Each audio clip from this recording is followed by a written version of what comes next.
The moment investigators stepped inside the room, something didn't feel right. This wasn't just another step in the search for Nancy Guthrie. Detectives had already examined dozens of locations connected to the timeline of her disappearance. But this time, as they carefully moved through the quiet room believed to be linked to her last known movements, one detail immediately caught their attention. It was subtle, so subtle that many people might have walked past it without thinking twice. But investigators are trained to notice the smallest inconsistencies, and what they saw raised new questions about what may have happened in the hours before Nancy Guthrie vanished. Before we go deeper into what investigators discovered, take a second to support the channel. If you follow true crime stories and real investigations, make sure you subscribe so you don't miss the next updates as this case develops. And I'm curious, where are you watching from? Drop your city or country in the comments. I read them all, and it's amazing to see people following these cases from around the world. Now back to the investigation. According to reports connected to the case, detectives carefully documented everything inside the room. Every object, every position of furniture, every surface that might hold evidence. Nothing was ignored. Then one investigator noticed something that didn't match the expected scene. At first glance it seemed ordinary, but the more they looked at it, the more it stood out. It suggested that someone may have been in the room at a time that didn't line up with the known timeline. Investigators immediately began photographing the area and collecting possible forensic material. This could include fibers, fingerprints, or other trace evidence that might help reconstruct what happened.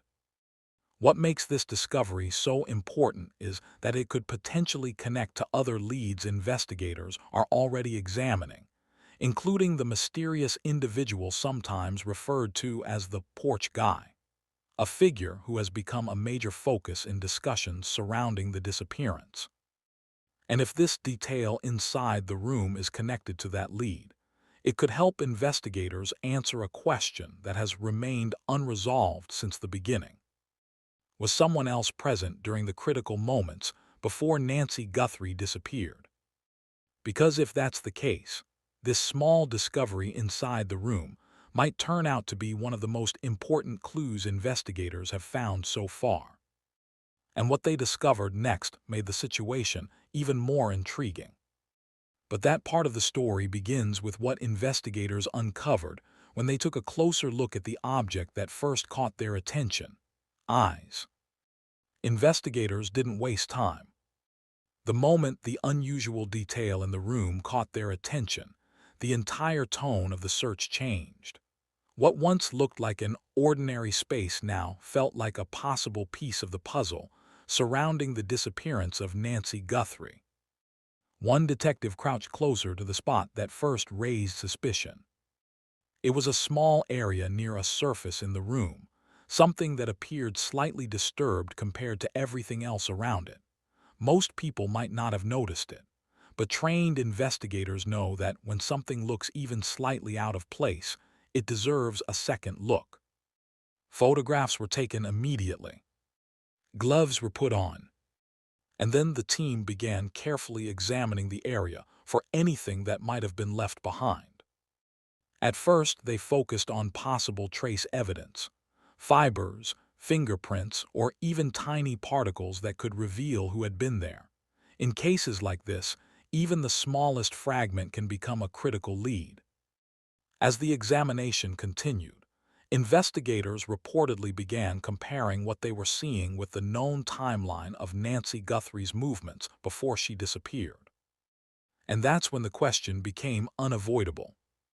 If this detail inside the room suggested someone else had been there, who was it? Because according to what investigators already knew, very few people should have had access to that space during the time frame they were now studying. The discovery didn't immediately answer that question, but it did something just as important. It gave detectives a reason to dig deeper. Evidence from the room was carefully documented and prepared for forensic analysis. specialists could potentially examine it for fingerprints, DNA traces, or other clues that might reveal who had interacted with that area. And if a match were found, it could open an entirely new direction in the investigation. Meanwhile, authorities were continuing to look into other leads connected to the case, including individuals seen around locations tied to Nancy Guthrie's final known movements. Each clue, no matter how small, could bring investigators closer to understanding what happened. But the discovery inside that room raised a possibility that investigators could no longer ignore. Someone else might have been present during a critical moment in the timeline. And if that turns out to be true, the object discovered in the room may eventually help reveal exactly who that person was. Before we move into the next part of the investigation, make sure you subscribe to the channel if you want to keep following this story as new updates emerge. Also, I want to know something. Where are you watching from? Drop your city or country in the comments. It's always interesting to see how many people around the world are following cases like this. Investigators searching for answers in the disappearance of Nancy Guthrie believed they were simply completing another routine step when they returned to examine a room connected to her last known movements. But what began as a careful review quickly turned into something more significant when detectives noticed a small detail that seemed out of place. At first it looked ordinary, the kind of thing most people might overlook. Yet experienced investigators know that the smallest inconsistency can sometimes reveal the biggest clues. The team immediately began documenting the area, photographing the room and collecting any potential forensic evidence that could help them understand whether someone else may have been present. As the investigation continued, specialists examined the scene for trace evidence such as fingerprints, fibers, or other materials that might reveal who had been there and when. Detectives then compared the findings with the known timeline surrounding Nancy Guthrie's disappearance. If the detail they discovered indicated that someone had been inside the room at a time that didn't match the established timeline, it could mean the case was far more complicated than originally believed. This discovery prompted investigators to widen their focus. Evidence from the room was prepared for forensic testing, and authorities began revisiting other leads connected to the investigation. Detectives also looked again at individuals who had appeared around key locations tied to the timeline, hoping to determine whether any connection could be made between those sightings and the evidence discovered inside the room. While the investigation remains ongoing, what investigators found in that space may eventually help clarify an important question that has remained unanswered since the beginning: whether someone else was present during the critical hours before Nancy Guthrie vanished. Even a small clue could help authorities reconstruct events and move closer to understanding what really happened. Before we continue covering the next developments in this case, take a moment to support the channel. If you follow true crime investigations and real case updates, make sure to subscribe so you don't miss future videos as new information emerges. And I'm curious to know, where are you watching from? Drop your city or country in the comments below. It's always incredible to see how people from around the world come together to follow cases like this. Sheriff Chris Nanos, I know you're giving us limited time, and I appreciate it, with this investigation so fluid. But I want to go back a little bit early on. You said your gut told you that Nancy was taken from her home and that she is still alive at that time. What does your gut tell you now about the entry to the home? And was there forced entry? Or did she know the person that took her? What do you think now? Okay, so I'm not going to get into the entry of the home or forced entry or any of that. What I'll tell you is I believe, just as I had initially, that Nancy was removed from that home against her will. She was kidnapped, and we still believe that. How do you piece together the 40 minutes inside that home, after the doorbell camera disconnected? I mean, really no idea still? There's all kinds of thinking on that and theories. And to be honest, you don't want the sheriff's theories. Yeah. You want the investigators, because they're the ones who actually physically know the evidence, what they've collected, gathered, that crime scene. They were there. They're doing all the interviews. I have a team of young men and women who do this every day. I hear the pundits that, the crime scene should have been done, should have been held longer. Look, this team of mine has done this type of investigation, homicides, for example, for decades. They have one of the highest solvency clearance rates in the country. Sometimes they get that case that you think will never be solved done in a day. They're very good. They're very well trained. They know what they're doing. I don't go and tell them, okay, we've been here long enough, let's go home. They spent over 20 hours at that scene processing it. They, along with forensic techs who are trained, process these scenes. Then they decide that they're done. They came here with all of their evidence. Some of the evidence we gave to the FBI. Why did we do that? Well, because we know the FBI is good with certain pieces of evidence, that they have the technological skills to deal with things like cameras and phones and different things. And we handed that to them. Ransom notes, gave them to the FBI. We use a lab that we've used again for decades for DNA. We submitted all of our biological evidence to that lab.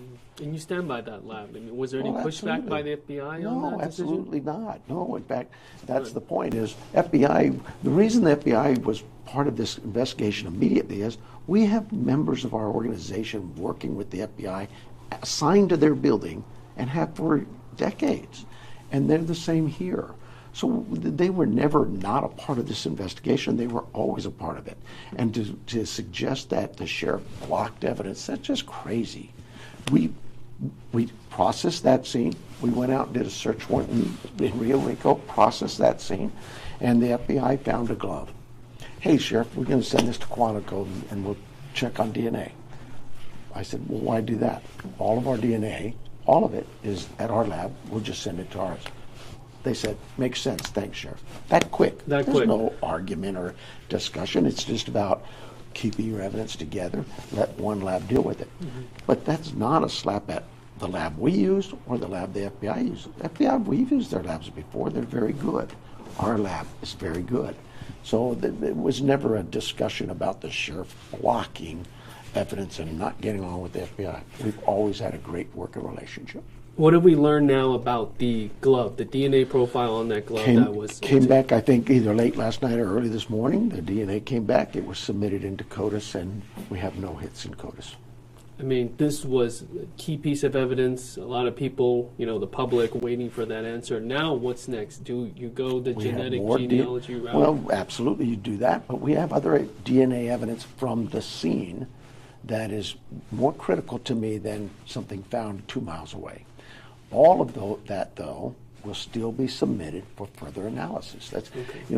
You take a fingerprint and you hope to match it right away. But that's not that easy. You have to have so many points of characteristics that match on that fingerprint. DNA is no different. You have to have the DNA, have to have so many hits of lodi to make a comparative match. All of those things, sometimes DNA is mixed. We have DNA from that scene that is a mixture of DNAs. So we have to separate, hope the lab can do that, and still preserve some of that evidence in case the defense wants to test it. Should we make an arrest?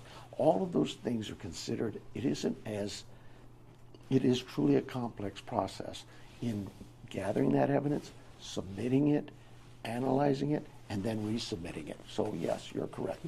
The next step of DNA for those pieces would be to submit for genealogy. Okay, that's a big step there. What about the sample inside the home? What's the status of those results of testing? It's the same thing. I prioritized the home, that's our crime scene, well above anything found 2, 3, 4, 5 miles away. And we still have work to do there too. Okay. It seems, Sheriff, that the department is almost like drowning in data. You have investigators have received 40,000 to 50,000 tips, at times 5,000 an hour between you and the FBI. I mean, logistically, how does an agency this size, even with the FBI's help, effectively sift through that volume and make sure that the golden tip doesn't fall through the cracks? Well, you have, first of all, there are resources out there that will collect that data and sort through it for you and put it and prioritize it however you want it to be prioritized. That, those programs exist, we know that, and we utilize them. But we take all of those leads and a level 1 lead might be higher priority than a level 4 lead. Example of a level 1 lead would be that video, the door camera video. It's a big lead. A level 4 lead might be, hey, I was asleep last night and I dreamed of aliens coming down to Earth. We're not gonna diminish that lead and say, oh, don't bother us with that stuff. Send it to us. Because if I say don't send me that one, what does that tell the community? I don't want to bother the department. I don't want to bother them with this. This isn't that big. No, send them in. We will sort through the 30, 40,000 leads. It's when you stop getting those leads and you've ran out of leads, that's when your case has gone cold.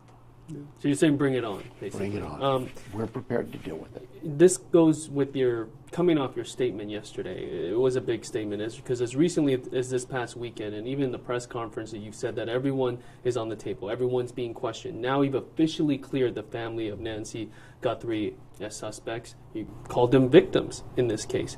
What specific piece of evidence changed between this weekend and Monday that allowed you to officially rule them out, or were they ruled out a while ago? They've been ruled out a while ago. Here's the thing for that, and the reason you probably saw my remarks, and they were a little terse. Look, you just as I stepped up, see, when we had our last press conference, I told you wouldn't be hearing from us for press conference. We're just not going to hold press conferences to hold press conferences. What we would tell you is, as we get information, we will put it out, and that has happened. But when I have media, social media, news media, putting a wedge between two agencies, the FBI and the Pima County Sheriff's Department, two agencies that consider each other viable to their existence, to be able to solve crimes, we need the FBI. The FBI needs the Sheriff's Department. When this case is all gone, there's still going to be the Sheriff's Department and the FBI. When you try to separate that, you're not just hurting those agencies, you're hurting my community. And I'm not going to stand here and let anybody say, oh, the sheriff has a bad relationship, or the sheriff blocked the evidence from the FBI. That is so far from the truth. Just as I'm not going to let anybody sit there and say mean things about our victims. We're cops. Sorry, I know, I'm a politician. I suck at that. I'm not a good politician. That's okay. But I know one thing. I've been a cop for 50 years. And I know a cop's job. And one of those, the main job is to do what? To protect. To protect those victims out there who have no voice, who expect somebody to stand up for them. When you say, look, this family is hurting. To say the things that have been said about them and even to speculate, I'm sorry, that's just wrong. We're human beings. We're supposed to be better than that.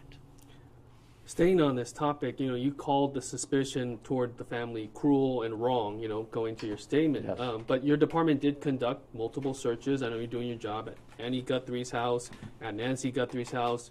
There was some focus initially about the son-in-law dropping Nancy off, and then it changed to the family term. But isn't that the natural progression of any investigation? Yeah. Is to go and see, okay, who last saw our victim? Who is it that talked to him? What do they know about him? And when did they last see him? And naturally, you're looking into that. Understood. I think the family knows that. But my goodness, at some point in time, when we've done all this family has cooperated 100%, 100% everything we've asked for them. Everything. Their cars, their phones, their computers, their statements. They are victims. Do you acknowledge that, those actions, part of that investigative process, sort of created those optics that you see in the media, or is this social media's fault? YouTubers, true crime pundits? Transparency, particularly from law enforcement, I think you go back a couple of years ago, George Floyd. There was a great demand for it. I'm now seeing transparency take a different turn. And in my mind, I kind of go, wow, no wonder so many chiefs or sheriffs hid from the cameras, didn't want to face that scrutiny.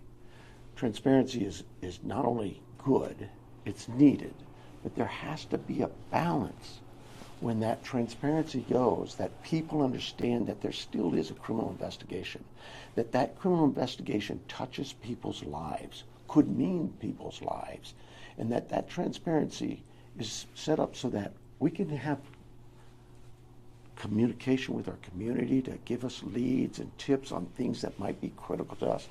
But I can't share the whole case with them. I can't just open up the doors and say, here it is, you guys, no. It is really about, for me, you have to be, look, throw your rocks at the sheriff. Make the politics what they are. The sheriff's a bad sheriff. Good, do all that white noise back here, because that's all it is to me. But you cannot attack my victims, and you cannot put a wedge between agencies that are working hard 24/7 to solve a case. This is two-parted, but it's been 16 days. There's been 4 ransom demands at least.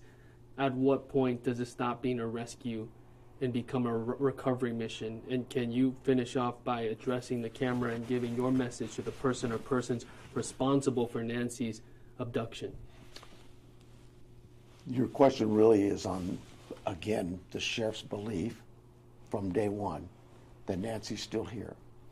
You have no proof, nobody does, that she's not, that she's deceased. They ask me, do I have proof of life? I ask them, is there proof of death? I'm going to have that faith. And sometimes that faith, that hope is all we have.